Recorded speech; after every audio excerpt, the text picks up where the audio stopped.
This is the quince tree that we started on approximately a week ago, or just a little bit less than that, with problems on it. I came out here to have a look at the trees and discovered that this one was covered in caterpillars and parent cherry slug. For those who've seen it, you'll remember we had clusters of them, just masses of caterpillars on each leaf. So you'd have like 5 or 6 on this one, 10 on that one, and so on. And you can see the damage they've caused to it, skeletonizing the leaf, defoliating it basically, sort of to the point where, well, this isn't as transparent as what you'd probably see on a cherry tree. But I mean, that's the term we use, is skeletonizing, which is basically sort of making it just look veiny. You can only see the veins left, or it's almost translucent. Now, having that problem, unbeknown to me that it was on there and it's already attacked it, I sprayed it. I hit it with a mixture. I made a mixture of olive oil, dishwashing liquid.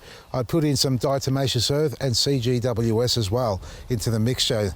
You'll see some of the leaves, they've got the residue of it left there, the little white film on there.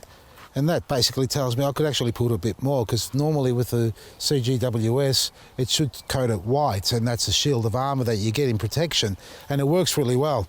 But in saying that, we also did have a lot of rain, literally a continuous day of it, a day or two afterwards, and it's washed most of it off. But in return, we've had the re-emergence or resurgence of caterpillars again appearing. I can't remember, I don't think these are the same ones, or they are, they're just maturing. You can see they've gone into more of a lighter brown colour there. They were a lot darker in the past, and smaller obviously. So we've still got some on here. Nowhere near as severe as it was earlier on, but before I speak and say too much too soon, we've got another cluster developing here, folks. We've got more coming on. We've hit it once only, and it dropped off a lot of them. So, I mean, for those who've used our olive oil or your olive oil mix, that homebrew mix with dishwashing, it's good. I mean, it's not a poison, so don't expect it to kill instantly on contact. But with the extra added CGWS diatomaceous, I think it has a better effect on it overall. But I've got to deal with these. They've come back again, and that's because we had hundreds, if not 1,000 of these caterpillars on this one tree.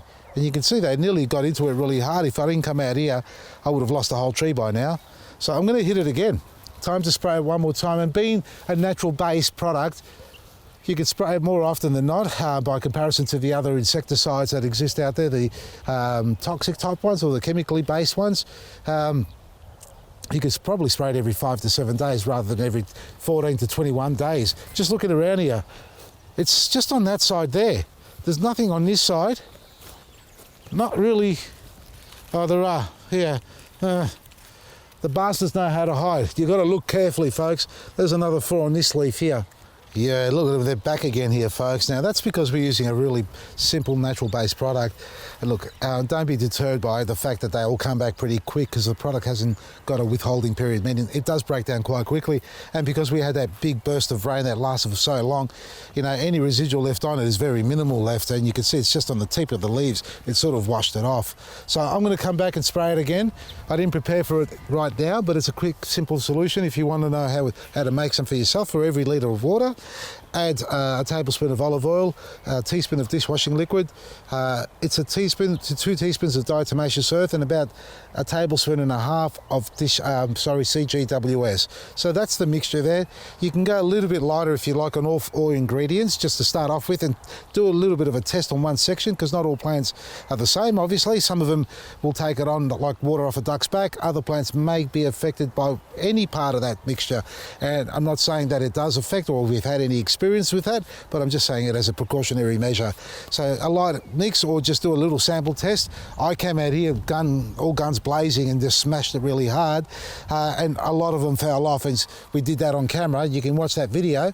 But this time round, I'm going to spray this, and I'm going to spray the residing plants, because I know it's going to spread, and as much as I can around the base. But I'm going to use the easy hand sprayer for the 1 tree or 2 trees, but I'm going to bring out the big guns, the big compressor, and spray the whole orchard. That I'm not going to show you, because I haven't got one yet. So I'm just dreaming again. Check out our website, vasilisgarden.com. We've got our Black Friday sale going on, so you get an extra 15% off everything online. Have a lovely day, and hopefully you've got no caterpillars on your tree. Maresi.